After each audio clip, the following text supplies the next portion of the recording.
Selamat siang teman-teman di Google Channel. Hari ini kita sedang ada kegiatan di luar ruangan nih. Sekarang kita sedang dilakukan aktivitas di dalam kantor. Hari ini kita akan berkunjung ke Museum Aditya Warman Kota Medan. Bagaimana liputan kita? Ya, kita lihat. Selamat datang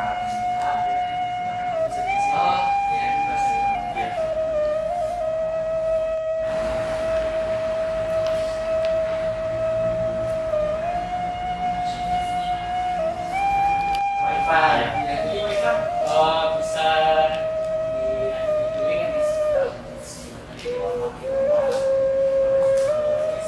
museumnya siapa mengenai apa saja museumnya ini juga sejarahnya gimana bisa ini ya siap. Oke ya teman-teman kita terus. Jadi Pak Ivan, apa saja yang ada koleksi ada di museum itu?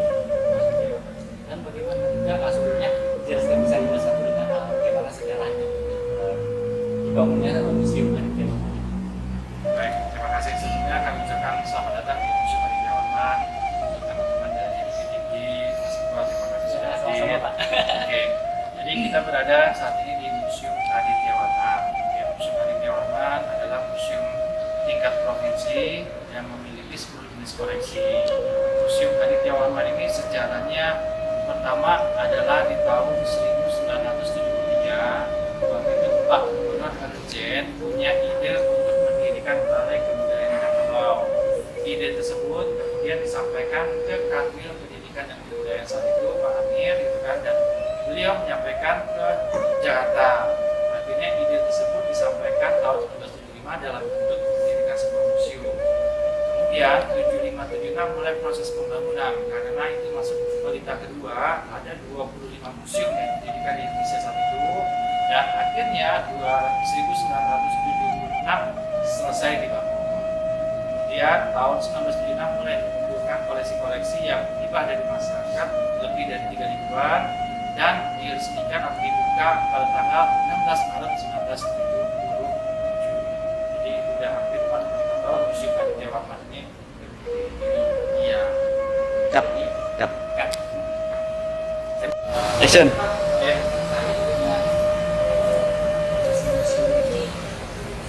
Beberapa titiknya ada pembagian apa-apanya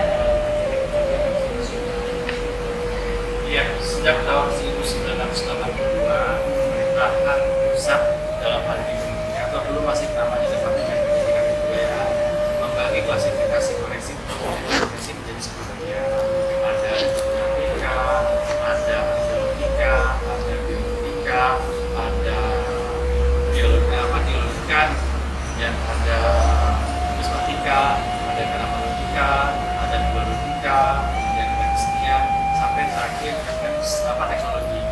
Jadi dari 6.384 koleksi Museum Aditya Warman kita klasifikasikan jadi 10 itu. Ya, jadi itu udah standarnya pembagian untuk museum.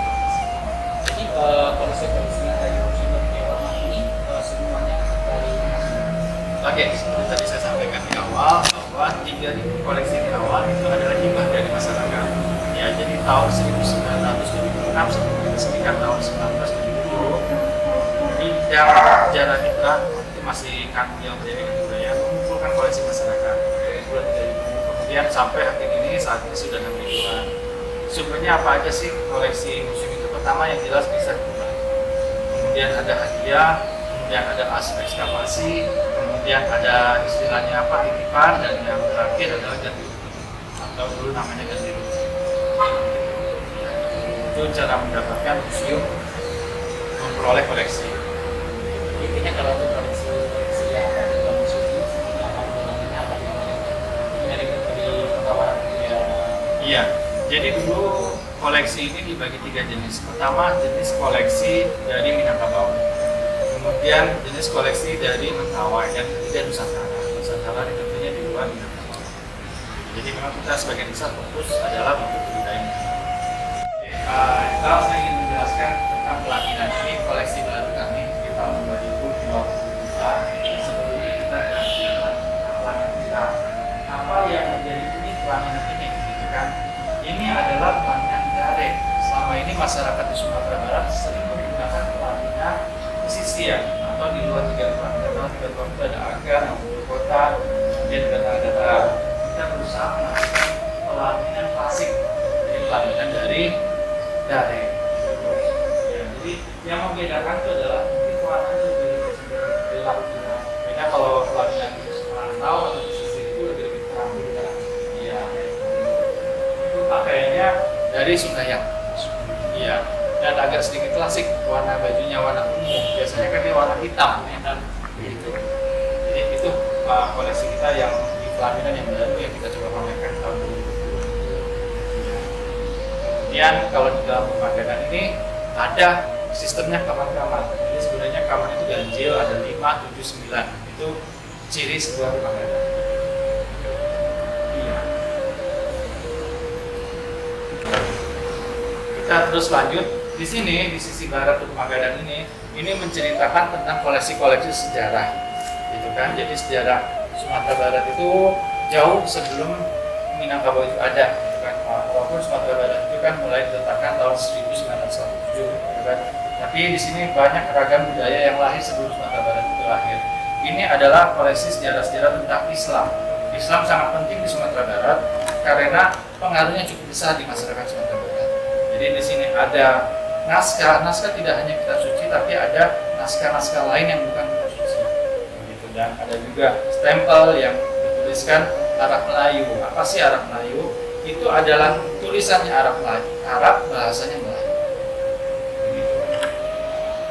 Ini salah satu kondisi kalau ini. Iya. Kira usianya udah berapa lama ini? Kalau jelas ini sih di awal abad 19. Iya. Ini tulisannya di Arab Melayu. Biasanya di atas kertas daluang, kulit kayu. kulit kayu. Ya, jadi kulit kayu itu di press, jadi namanya sih sering dikenal dalam masyarakat naskah adalah daluang. Ini kita mulai tentang kebudayaan. Sebelumnya kita berbicara tentang sejarah, di sini awal kebudayaan. Jadi kebudayaan ini kita coba melihat bagaimana sih masyarakat Minangkabau dulu, gitu kan. Kita tahu masyarakat Minangkabau itu bukan asli dari Sumatera, tapi dia datang dari dataran Asia. Makanya ada disebut generasi Porto Melayu di 2010 Masehi. Itulah cikal bakalnya asal usul orang-orang Minangkabau. Ya, dan itu masuknya bukan dari pantai barat. Orang mendugakan dari pantai barat. Bukan. Orang masuknya dari pantai timur. Masuknya dari Sungai Kampar, dari Riau. Disitulah masuknya, makanya berkembang pusat inti kebudayaan Minangkabau itu ada di tanah datar, kota, dan di luar negara. Iya.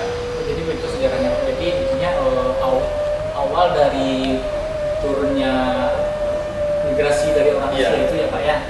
Masuknya ke Pantai Timur. Pantai Timur Pulau jadi Sumatera. Sumatera Riau berarti. Iya, dari Sungai Kampar. Jadi disitulah asal usulnya. Terus Berkembang maju sampai ke bagian barat. Iya. Itu adalah museum pertama di Sumatera setelah Simalungun, museum di Sumatera Barat. jadi berarti museum Museum kedua, iya, di Pulau Sumatera. Kemudian baru di Simalungun. Dan koleksinya itu banyak, koleksi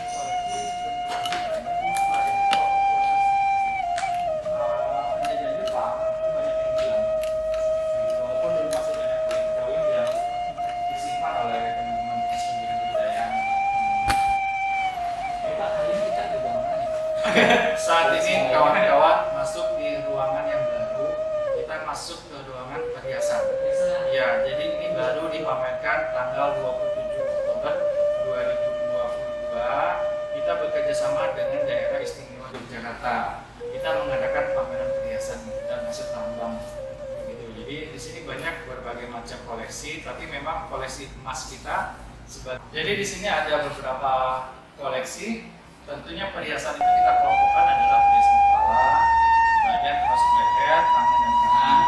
Iya, jadi di sinilah kita punya koleksi-koleksi perhiasan.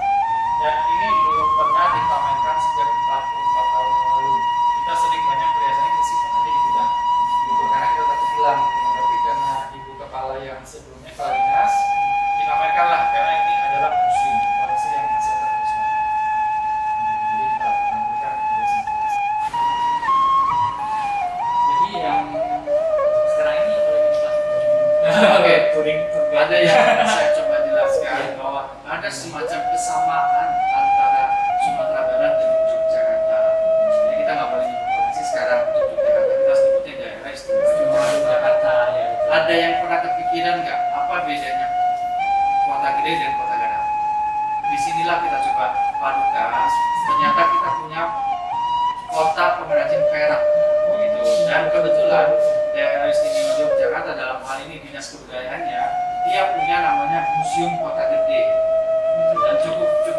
fantastis museum Kota Gede itu, dia waktunya baru dan dia coba mempromosikan, dan di dalam pameran ini kita coba tampilkan koleksi-koleksi museum Kota Gede dari daerah istimewa Yogyakarta.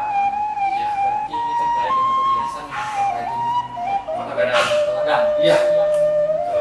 Kota Gadang dengan Yogyakarta itu memiliki Kesamaan. kesamaan. Betul. Ini sama-sama menghasilkan, Sentra. sama-sama pengrajin perak gitu ya Pak. Iya. Dan tidak tertutup kemungkinan Kota Gadang kita itu adalah penghasil emas. Gitu loh. Jadi perak ini ya diolah dari bahan perak dari emas. Dan kita pun menyampaikan tentang pengrajin Kota Gadang yang terkenal adalah sentra namanya Setiap Kota Gadang. Ini sudah sangat terkenal sih di Indonesia. Iya. Jadi dan sayang sekali kalau misalnya kawan-kawan tidak mengunjungi namanya Setiada nggak jauh kok dari kita. Iya.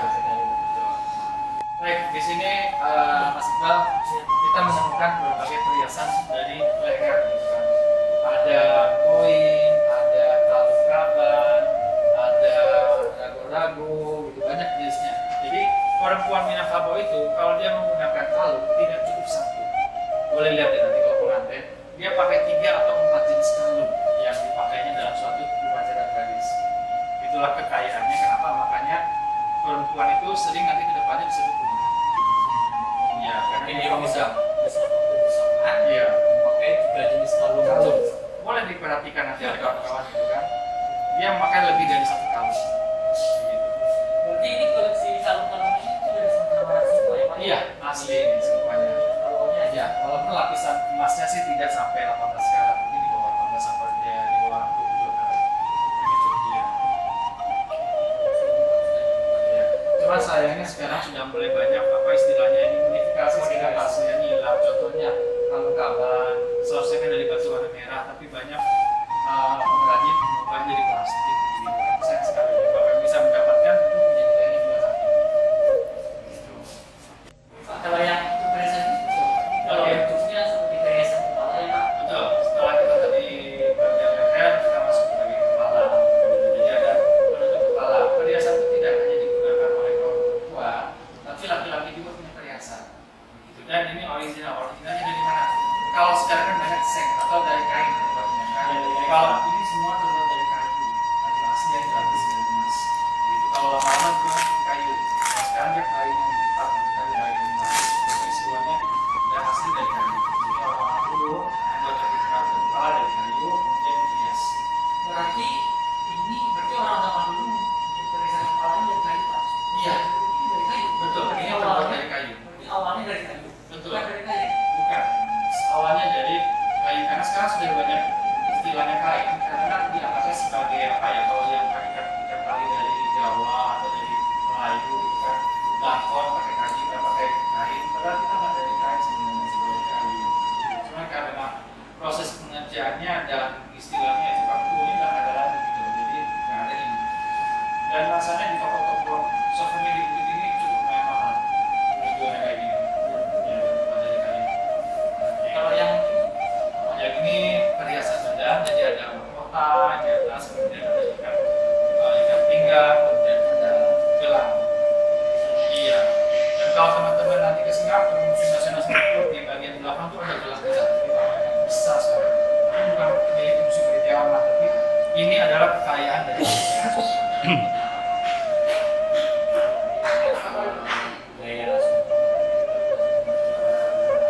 Betul, betul. Ya, kita punya budaya yang unik gitu karena kita memiliki istilahnya garis keturunannya matrilineal. Itu jarang sekali di dunia. Dan kita yang besar. Kayak gini loh Pak, luar biasa. Cuman sayangnya kan kita tidak tahu. Iya. Kan itu yang kita harus tahu. Misalnya kan.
sahabat alam dan iya. Ini kita lihat teman-teman ya. You have visited? Museum Aditya Warman. Okay, you from US? Yeah. Okay. I want your testimony. How your opinion for Museum Aditya Warman? Okay. Please, saya komentar. Your opinion? No, your opinion. Sorry, I don't understand. What do you think about Museum Aditya Warman? Oh, Oh, it's yeah. good. It is. Yeah. Yeah, it's good. Your statement? This museum Aditya very very nice one. I think it's good to learn about the place that you're visiting, and it's nice to have museums that can teach you about the same. Thank you very Thank much. you. Question? No. Thank you, Thanks. Nice to meet you. Oke, kita tunjukin koleksi-koleksi keramik. Namanya koleksi keramik karena berasal dari keramik, begitu kan? Kita punya banyak koleksi keramik, hampir 900-an buah pieces koleksi keramik. Cuma sayangnya pada gempa tahun 2009 itu membuat beberapa keramik kan berapa sih cukup banyak, hampir 350 buah keramik kita hancur karena gempa. Gitu kan? Dan saat ini masih tersimpan di gudang. Jadi kalau memang masyarakat punya koleksi-koleksi keramik, kalau memang ada sulit merawatnya, silakan ke Museum Aditya Warman, kita akan silakan dan kita pamerkan.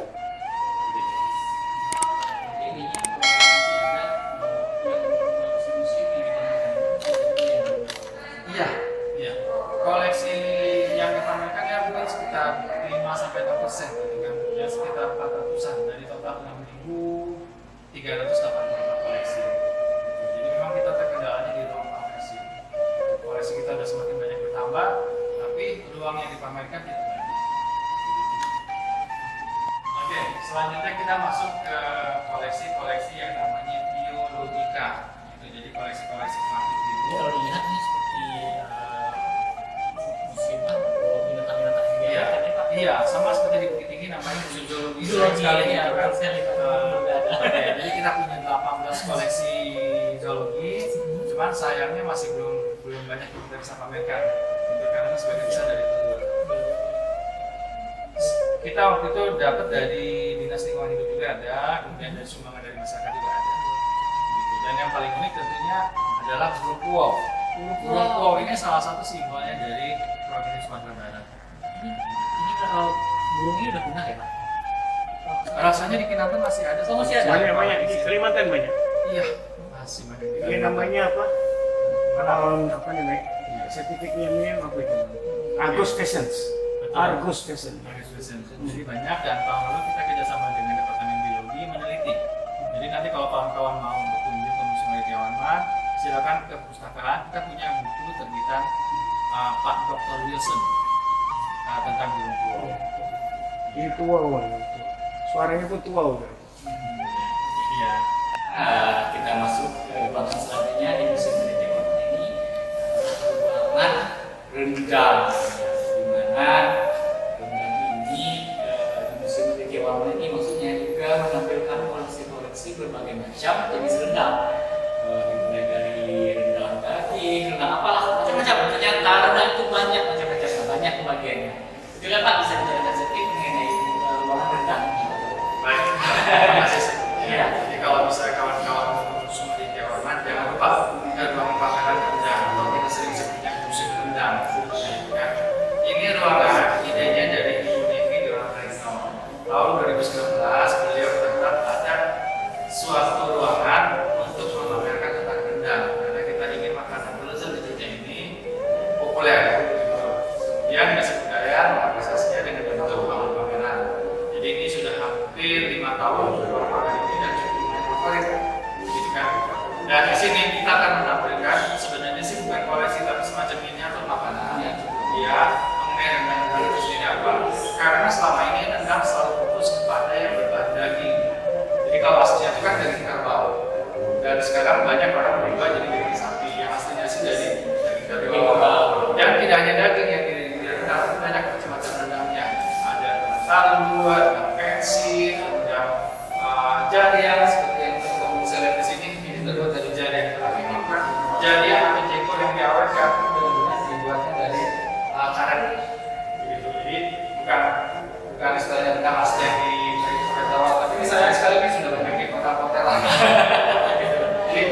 coba dengan ruangan ini?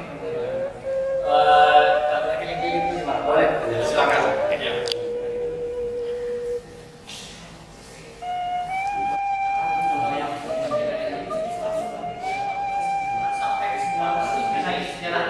Iya, jadi memang rendang itu bukan istilahnya bukan asli dari suatu negara, tapi hasil modifikasi dan tentunya ini beberapa kita tahu India sudah lebih dulu menggunakan rempah, walaupun rempah-rempahnya banyak diambil di Indonesia, diolahnya jadi makanan yang aneh-aneh. Jadi disitulah asal-usulnya kan memang dipengaruhi menggunakan kertas dari India. Jadi dari udara membawa makanan diolah dan diolah lagi menjadi rendang. Di sini sejarahnya disebut rendang. Iya. Dia nanti di sebelah sana bisa lihat makanya yang diberikan. Ya sangat banyak di suatu negara. Jadi di sinilah keuntungan kita di bisnis partai barat kelapa banyak. Jadi salah satu modalnya adalah santan dari kelapa. Ya, cabai merah, ini nasi goreng, dan gitu. Dan ini adalah bahan-bahan dari rendangan tentunya. Ya, kita menampilkan apa ya, alat masak misalnya itu membuat rendang. Itu ya, Pak. Tapi kita tidak lupa menampilkan palu kelapa. Intinya tahun lalu ini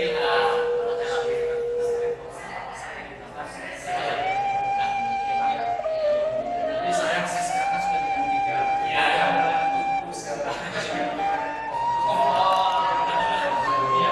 Jadi cerita inilah yang kita sampaikan ke siswa-siswa.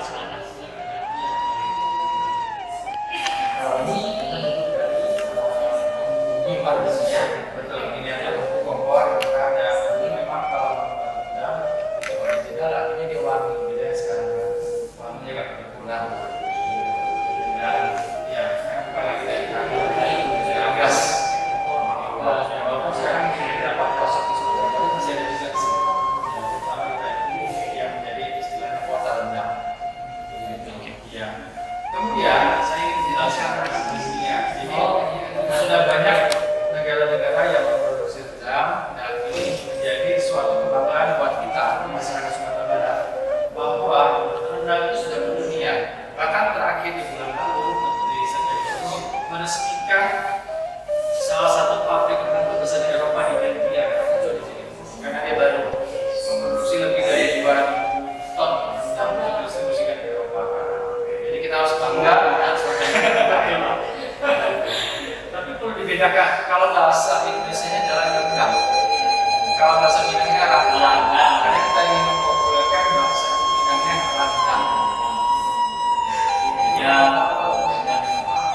detailnya sebagai masakan terenak di dunia. Iya. Bukan tersebar ke seluruh negara. Dan kita harus pertahankan. Kita harus pertahankan terus eksistensinya rendang sebagai makanan terenak di dunia. Dan tentunya tidak hanya kita sebagai penikmat, tapi kita coba cara pembuatan seperti apa yang kita isi.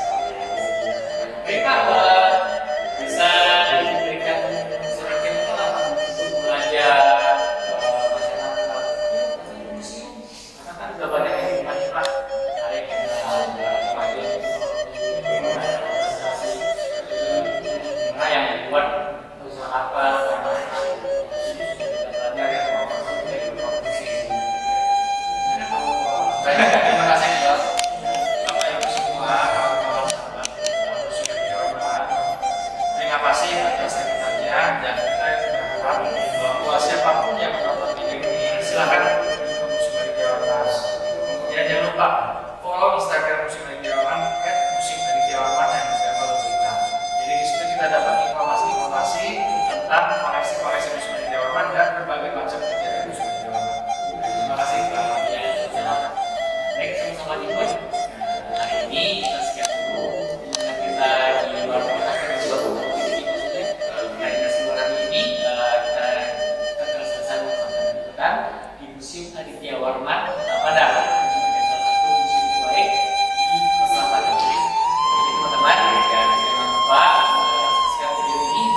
Assalamualaikum warahmatullahi wabarakatuh. Saya Martison SPD MPD, Kepala Museum Aditya Warman, Dinas Kebudayaan Provinsi Sumatera Barat. Saya sedikit menyampaikan beberapa hal tentang kebudayaan yang khususnya berhubungan dengan museum. Memang inilah yang menjadi tugas kita sekarang. Orang-orang yang ditempatkan di bidang kebudayaan jangan merasa cepat menyerah, karena dilema itu sekarang kebudayaan berada di OPD itu selalu dititip-titipkan. Misalnya berada di Dinas Pendidikan Kebudayaan, berada di Dinas Pariwisata dan Kebudayaan. Nah, sementara museum di bidang kebudayaan itu juga terpinggirkan. Nah, oleh sebab itu, mari kita berjuang bersama-sama bagaimana kebudayaan khususnya di Sumatera Barat bisa kita lestarikan, bisa kita berdayakan dan kita sosialisasikan kepada seluruh lapisan masyarakat sehingga kebudayaan itu tetap dilestarikan. Kemudian khususnya museum, kami di Museum Aditya Warman Dinas Kebudayaan Provinsi Sumatera Barat sekarang saja itu memiliki koleksi sebanyak 6.384 koleksi. Sementara ruang pamer kita itu sangat terbatas, sehingga koleksi yang bisa kita pamerkan itu baru berkisar 400 sampai 500 koleksi. Nah, itulah baru kemampuan kita. Untunglah ada kegiatan-kegiatan melalui DAK pusat tentang kegiatan pameran temporer. Nah, di sanalah kita bisa mengganti koleksi kita sehingga koleksi yang tersimpan sekian ribu itu bisa pula kita pamerkan di ruang koleksi. Oleh sebab itu, sekarang kurikulum Merdeka menganjurkan kepada kita semua, khususnya kepada guru-guru, untuk bisa bagaimana peserta didiknya mewujudkan P5-nya. Salah satu nilai profil pelajar Pancasila itu adalah kebinekaan global, di mana anak-anak kita itu diminta untuk mempelajari dan memahami nilai-nilai budaya, baik itu budaya lokal maupun budaya mancanegara. Nah, ternyata di museum semua kebudayaan itu ada, kita siapkan. Misalnya tentang pelaminan pesisir, pelaminan darat, itu semuanya lengkap di Museum Aditya Warman. Belum lagi koleksi-koleksi tentang naskah-naskah kuno, bebatuan, kemudian perhiasan, bermacam-macam randang, semuanya ada tersedia di Museum Aditya Warman. Di samping kelengkapan-kelengkapan lain, benda-benda purbakala yang kita dapatkan itu ada tersedia semua di museum.